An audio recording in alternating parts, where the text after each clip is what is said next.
Hi, my name is Julie Schaefer. I am in Drama 30 and I am doing my oral presentation on question number 1, interviewing an immigrant. The immigrant that I chose to interview would be my grandmother. Her name is Judith Patricia Cordes. She goes by Judy Cordes. Her birthday she's born on April 28th, 1946, in a small city called Kings Lynn, Norfolk, England. She lived there because her father was stationed in the military, so they moved around a lot. She didn't really have very much stability on where she lived at, so she actually had no family in the area besides her brother, and her mother and father. Her father wasn't home a lot, so it was basically just her brother, and her mom. Her father was always out doing stuff for the military. Her family didn't have very much money, so the friends that she had in the city, her and her friends would make up games. They'd play hopscotch, hide and seek, heads up, 7-up. They'd play games that didn't require spending any money, that they didn't have to have anything to play the game, because her friends actually didn't have very much money either.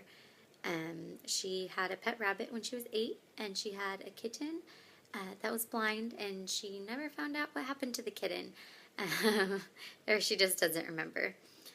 She didn't get any allowance from her parents, but she did have to do a lot of chores. The chores that she had to do would be helping her mother cook, clean, and basically maintain the household, because her mother was very overwhelmed with her father being in the military.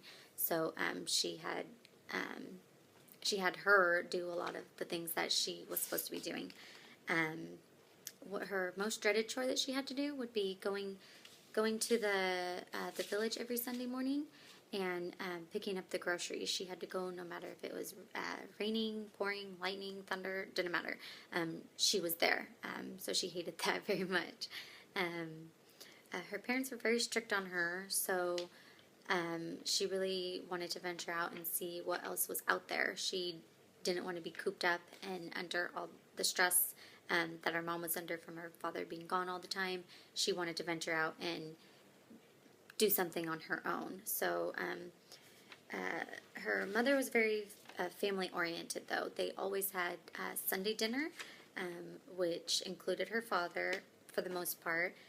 Her mother cooked every night, and so they had family dinners basically every night, sometimes with or without the father, though. She loved her family, but she wanted, as I said, she wanted to branch out and become something of herself. So when she was 18, she had 2 options in mind. She either wanted to join the Navy or she wanted to go to the United States. And she didn't really have anything in mind for when she got to the United States. So she went through an agency, and an agency got her a job in New York. And she was basically a nanny, but back then it was called a mother's helper. She loved her job, but she didn't want to do that forever.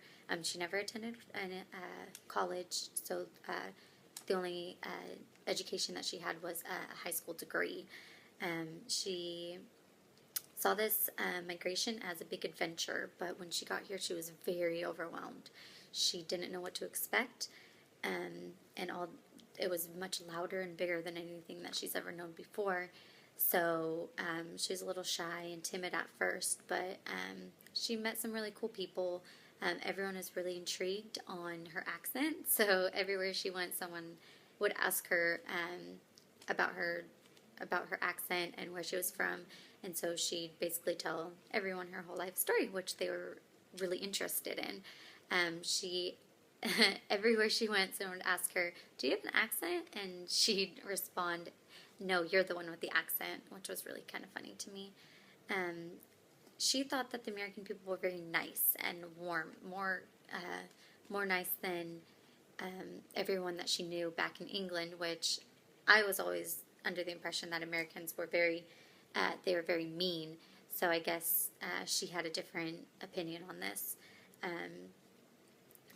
No one was mean to her. Her decision to move to the United States, she doesn't regret that at all.